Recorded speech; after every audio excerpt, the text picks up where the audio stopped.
Hey, my name is PolishLynx and welcome to the latter. Alright, I just watched this Lutz anime unboxing, the November one. I still don't understand why he names the video with the month that is not the correct one. But whatever. I mean, he received it in December, but it's a November crate, right? Whatever. Anywho, well, the crate looked disappointing. Honestly, I'm kind of glad my subscription ended, and I decided not to renew it. I guess it was a good choice, because honestly, aside from the t-shirts, they have nothing going for them anymore. Anywho, the letter. Let's check out what happened in the last episode first. Because a lot happened, that's true. Before he could go deeper in the wine cellar, Ashton began to hear voices coming from mirror shards on the floor, mocking him for his failures. Before he could do anything rash, Marianne stopped him, but later he realized he had picked up a broken mirror shard. Next, upon reaching the kitchen, the crying Ashton heard from outside. Wait, what? Began anew. Okay. Unwilling to risk, a civilian detective handed Marianne his taser and advised her to leave him if he didn't return after 30 minutes, even if he himself was certain if he would. Next, upon reaching the kitchen, the crying Ashton heard from outside began anew. On alert, he continued deeper in the mansion, even if he was uncertain if he would get out of the place alive. Next, the sobs led Ashton to the mansion's attic.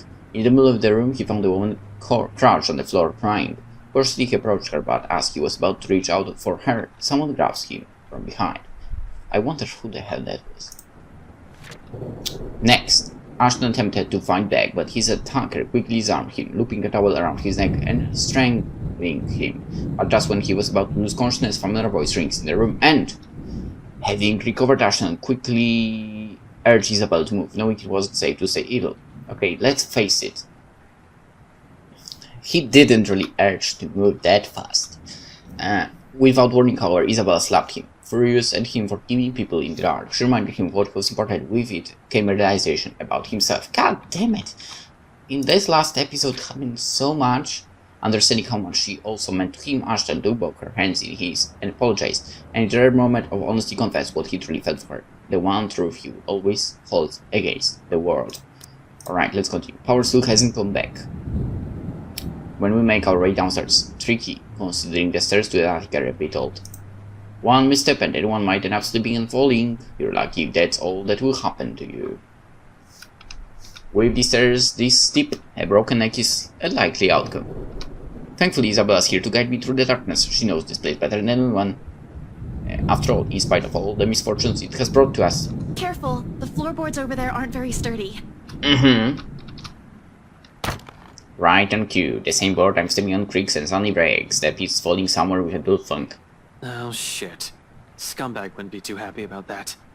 Ow, my foot. See? I told you so. You never listen to me. They renovated the whole mansion. They can't even replace one tiny part of the house. Why don't you file a complaint to BRC then? I'm sure they'd be thrilled to hear it. You know it was such a rushed job. Outside, the winds have intensified. Even from here I can hear the gas battering the window in the attic. It makes you wonder why, up until now, the only person we've encountered from this house is the butler. Although, to some degree, that makes sense. He's in charge of running the place. Where are the other servants for? In this storm, wouldn't anyone want to stay inside? A likely assumption is they're all asleep. But still, the route I've taken doesn't really pass by the rooms they likely assigned as the servants' quarters. However, they have also heightened security.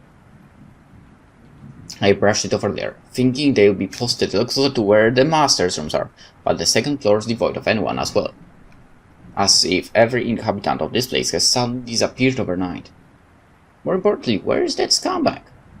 I don't like this. I don't like this at all. The fact that we're here, right in the fucking middle of it, makes me all the more queasy. And the feeling only escalates once we reach the landing. Isabel swings the door open.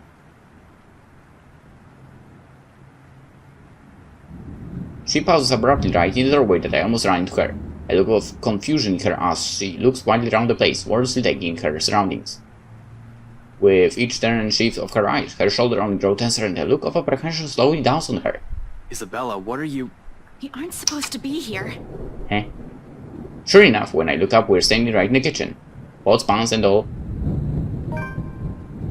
In one corner, Zach and Rebecca watches almost as surprised to see us. McCullough's also with them. Of course, she didn't listen to me, even if I've already exceeded the 15 minutes we've agreed on. Although Clarence Trev seems to have returned to her enough for her to be able to stand unassisted. The empty plate on the counter appears to have played a part on that. Good news, I guess. As for the other two, however, relieved as I am, I had the sense to wait and not venture deeper in the dimension. I can't keep but roll my eyes at both of them. Zach, I said 4 hours. I know, but Isabella asked and... Come on, bro, you know I ain't a very good liar. And it didn't even occur to you to stop her? We all tried, all right? She was out the door before we could say anything. And how did you guys even get in here? All three of them exchange a look. One that I absolutely don't like. In the end, it's Isabella who speaks up, albeit with a bit of hesitation. We heard someone scream, Ash. It led us here. Say what? Without warning, the door behind us slams shut. We need to get out of here. Screw right. I need to get these people out of here. Lucky we're in the kitchen and we have two ways out. The back door and the cellar offers. The window! Also the window, damn it! You are on the ground floor. What's the problem? Except the hatch won't budge when I pull at it, and neither does the back door. As if something is locked firmly on the other side. Window. There's a window. Zach also gives it a few tries, but even with the big guy's strength, it won't open. There's a long bout of silence in which we all simply look at each other, likely sharing the same thoughts. We're trapped! Window. Something or someone has intentionally led us here. Fuck. In that same moment, once Razor downs in, something shifts again. Blood.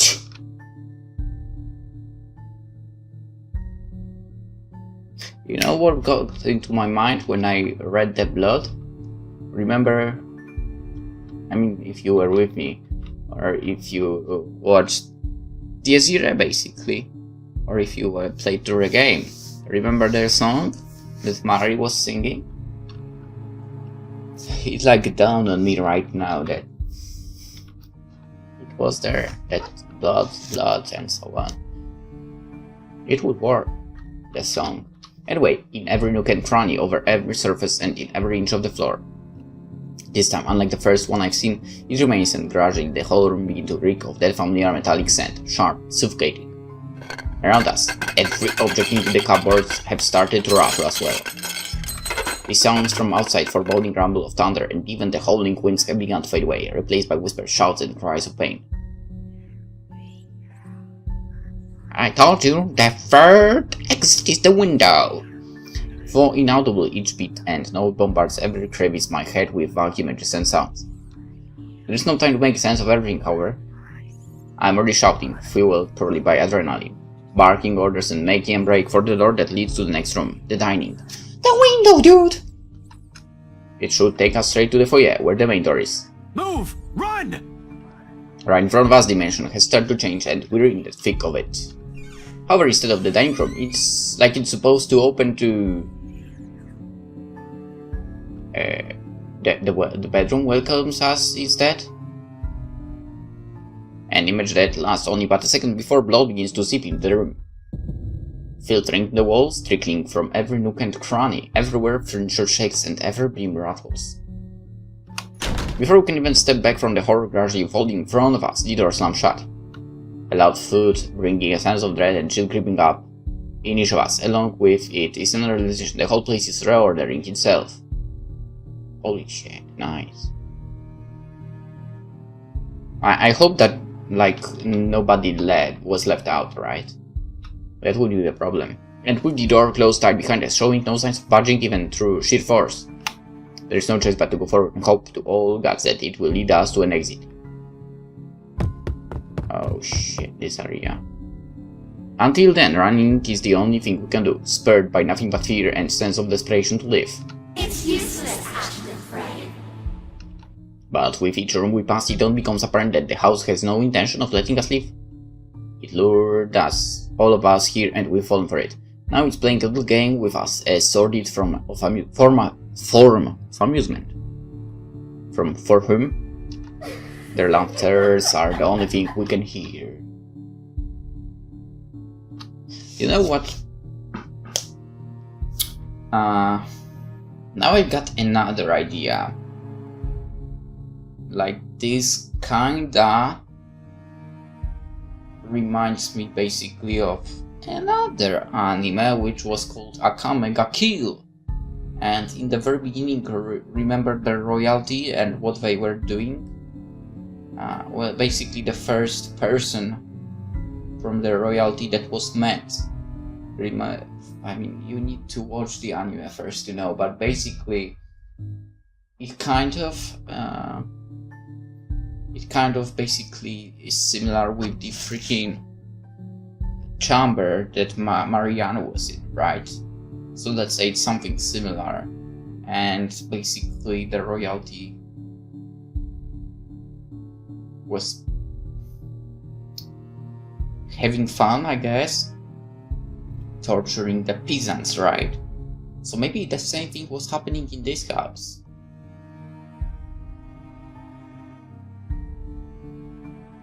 Anyway, with every hole we cross and door we slide open, the hope of finding an exit merely dwindles. But still, where are those two, damn it? Hannah and Luke, where are they?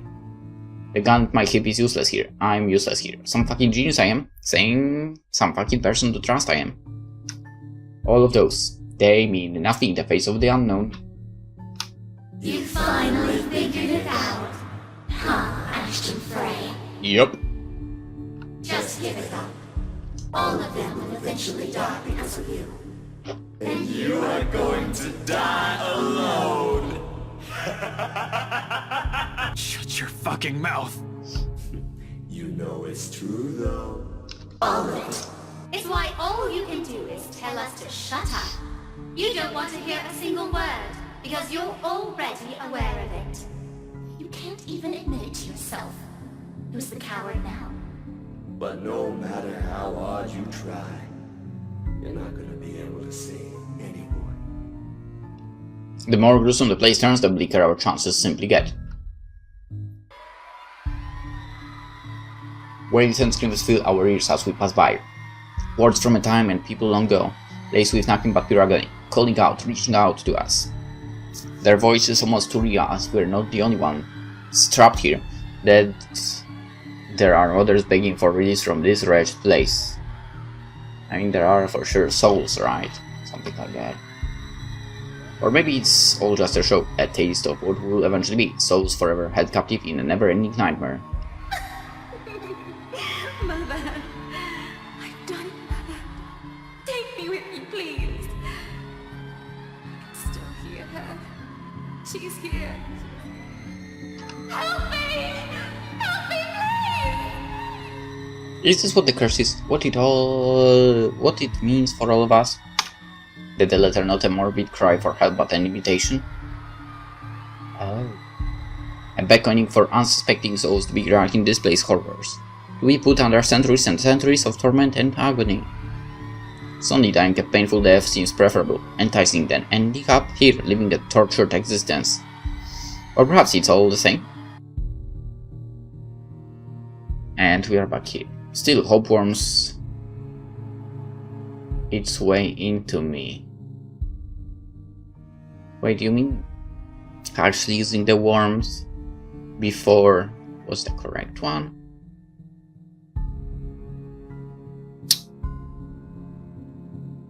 I kind of don't like the sound of it, but whatever. Not the usual thing for someone like me. But after going through countless doors and corridors, every little sign of hope I'm willing to cling to, as long as it will get us out of here. We're back in the dining room again. How long have we been running? How long since we've left the kitchen? At some point I've lost track of time. With the windows barred tight and the sounds living in the air, nothing but shouts and shrieks, it's impossible to tell. Not that it matters when an ant is inside. Shelves and furnishing bar the door. each stained with blood and gore, that if the situation is as desperate as this, I'll find a different way out. But there's still a gap left at the topmost part for the person to go through, as long as you use the shelves to climb. It's an exit, all right. From here I can spy the familiar walls of the foyer. Relief, only relief washed over me. Both of my legs have been strained out by all the training, and every bone and muscle in my body aches. There is only an easing. A sense of tension relieving while energy back flows through me again at the sight of the end. No sooner I'm leading us out of it. Zach helps my call first, assisting her up and through the gap, before giving hand to both Rebecca and Isabella. The moment the ladies are in, I nod for him to go through. Go ahead. I'll watch your back. Surprisingly, he does that without any protest. Not there is any need to some time after entering this room. The whole place has calmed down. No wails, no whispers, just silence too deafening. But I'm not letting my guard down until everyone's on the other side of this nightmare safe. For all I know, this might just be a calm before the storm. Another storm. Without further instance, however, Zach makes it to the side, and I'm following him after him. However, all this hunches, I turn my back from it and climb up. It's a tight fit, but I meant to squeeze myself in. The unease remains full. Maybe it's the adrenaline still coursing through me, or how easy everything has been after living through that nightmare, fleeting as this. But for some reason, something is still nagging at me. Call it the detective's instinct or my training or whatnot, I have a feeling something is going to happen and catch us unprepared. Unconsciously, before dropping down on the better side of the room, my hand shifts to the gun at my hip. Instinct has never failed me before. My feet hasn't even landed firmly on the floor when... Had I known there would be a party in my own home tonight, I would have opened a bloody bottle or two.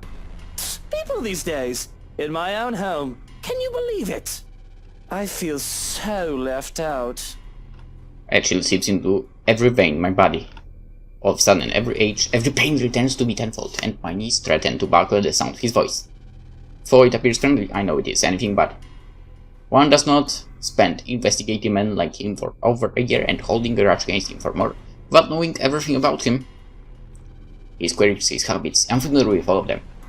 And right now, look fucking right is beyond pissed.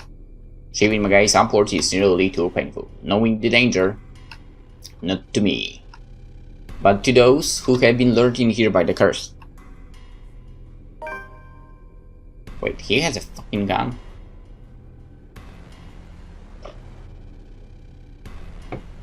The handgun catches my eyes first, next to that swarming smile on his face, while he holds back calls out Rebecca and Isabella at gunpoint. It's sight enough to lodge a painful thorn up my throat. I've been too complacent.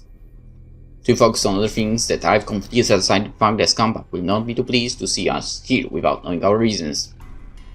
But even with those... Alright, text aside.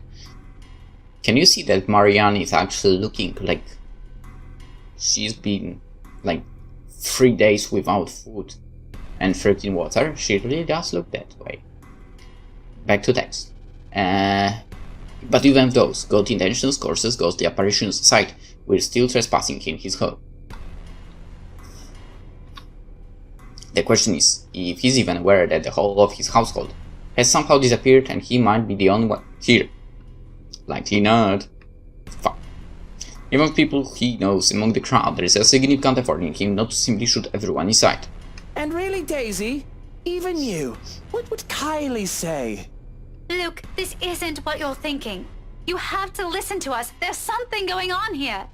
Well, obviously, why else would people be trespassing in my home? What about little Lily over there, then?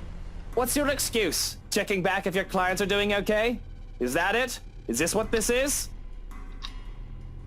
We're doing good, by the way. Sir, please. Oh, please, what? Becca's right, sir. We need to get out of this place. You need to leave. Tut-tut, not a good enough excuse, darling. You people are the ones who need to get out of my sight. Don't worry, I might consider pressing lighter charges for the woman. Can't say the same for the rest of you. But really now, I swear the people of this city need to be taught the meaning of privacy. This is how you want to start the week. Why don't we just go with a bloody massacre if we want to surprise people in their homes, huh? Casually he waves the handgun at them as if just a mere toy and his words are no threat. The safety is off on his, nothing stopping him from pushing through with his words. Call me paranoid, but at a slight gesture I draw my own and leveled at him, finger on the trigger and ready to release the safety catch in case things go south. He is quick to train his own on me, and just like that we're at a stand. Still. Now, Feathers. Manners. You're in no position to be pointing that gun at people. Why don't you put yours down first, and then we'll talk about manners. Oh, he talks back. The gall! You know, your kind pisses me off so much. Shooting him right now will be so worth it, with the way he stares at me like I'm a damn pest, but this is what I've come here for. I'm not a murderer, as much as I love him, I'm not the kind who will kill people in cold blood, for my own gain or amusement. The law will bring him what he deserves one of these days. At the moment, however, we're all in the same boat with his curse, and he needs to understand that. The longer we stand here, the more time we're wasting and losing, something we don't have much of. But how can I convince him? This guy is so full himself prefers to hear the sounds of his own voice more than those of the people around him, no matter how much sense they make. Probably the only way I can make him listen is if I beg. No way in hell that's happening. Beg him to listen to his arm.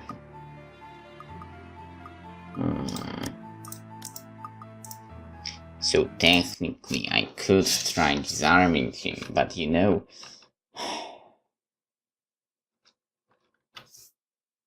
I'm kinda worried that something might happen to others. And... well, that would...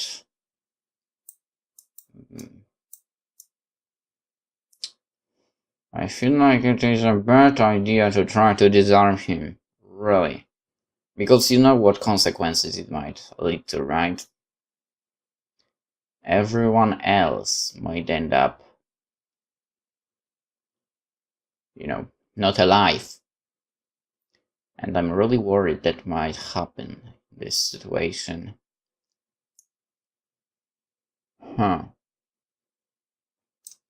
But if we try to disarm, what if he will shoot basically? I mean, I'm pretty sure he's like not standing actually right next to him. So, yeah.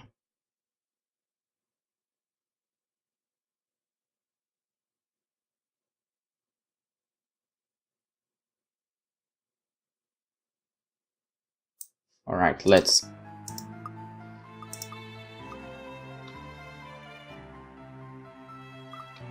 Ah, fuck it.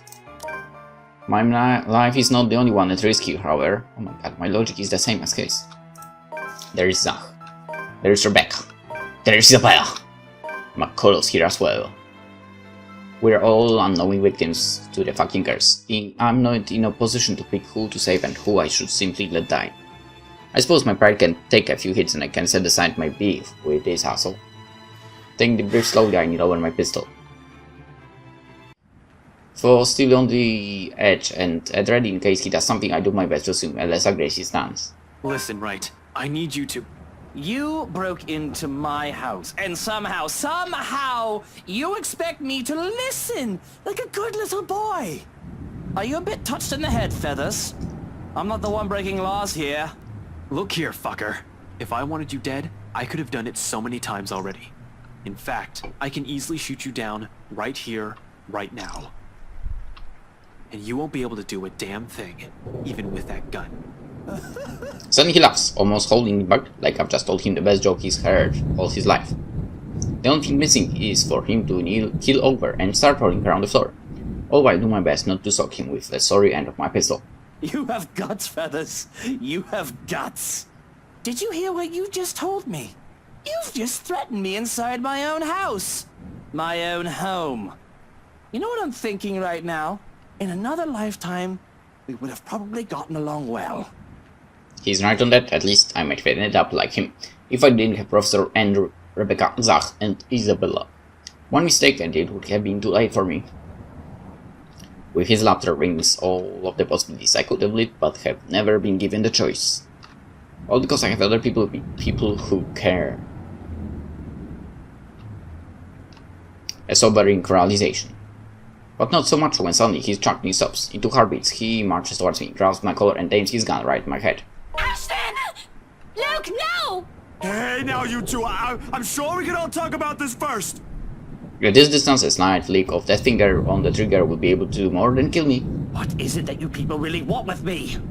This is the 2nd time this week, and I'm really getting weary of this little game.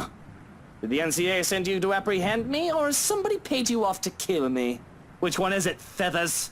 Mind you, my arm's getting tired. Better answer quick if you don't want to beat the business end of this gun. I keep my eyes trained on him, in spite of the huge threat he poses right now, because if there's anything people like him he like us prefer, it's honesty.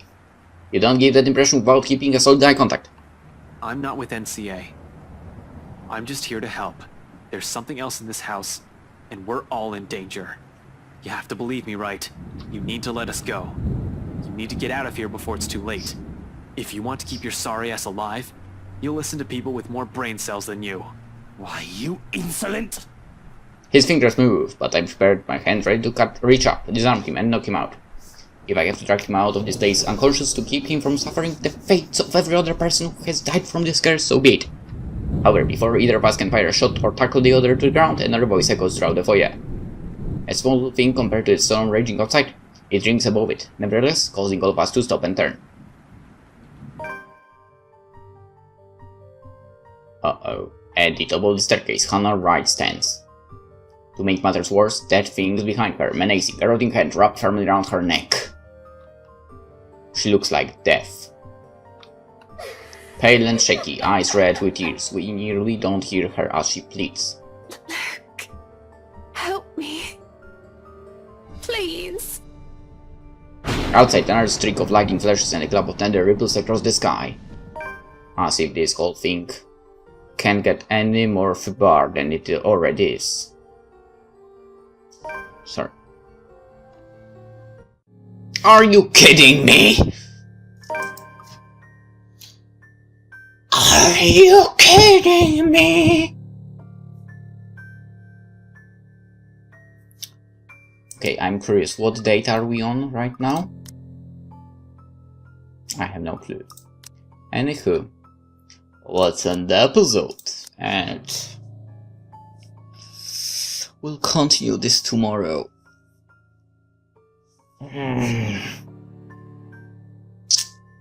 Seriously, that wasn't a good moment to end this. I want to know. Anyhow, hope you enjoyed this episode. And tomorrow we are moving to the next one, but let's learn a little bit about Luke, I guess, right? He's more or less on good terms with everyone for some reason at the moment. His profile, let's check out. Lucille Mitchell, Luke Wright. Birthday, August 2nd, Leo, 31. I'm a Leo as well. So, I'm not really glad we share the same zodiac sign. 5.8, 173 centimeters. And I'm not glad that we kinda share the height as well.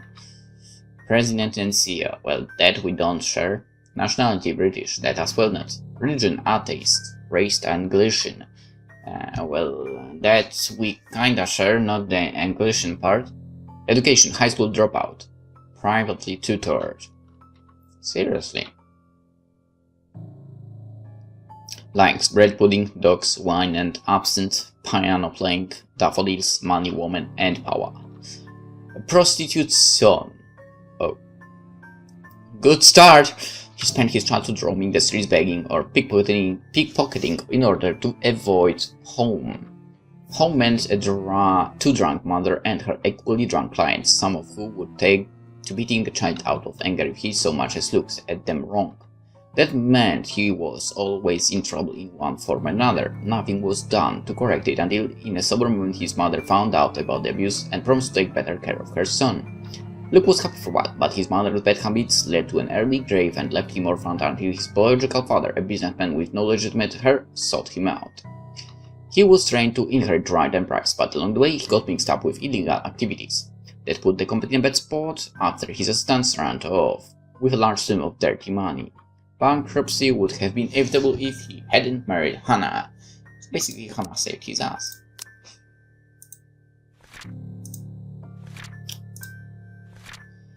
Alright, what happened next? Let's go with this now. Together, Ashley and Isabel carefully made their way downstairs. However, instead of hallway, the kitchen greeted them instead.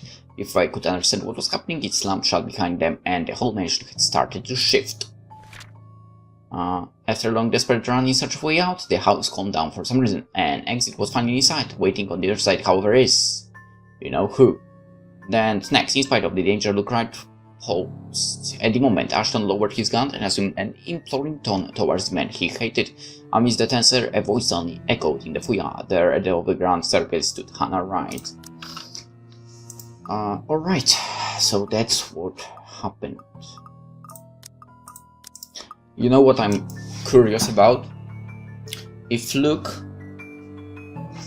has been seeing the ghost before, because so far there has not been an instance that would even suggest the fact that he can see her.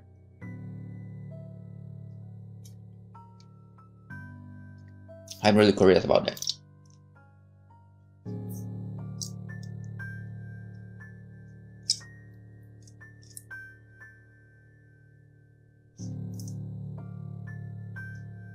Well, we know we don't really know if he saw it then. What we know is he saw Hannah. But I'd assume he saw even the ghost behind Hannah. Probably. Anywho, let's end the episode here. Hope you enjoyed. Hope to see you tomorrow, where we actually begin the whole story from Luke's point of view. See you there. Bye bye.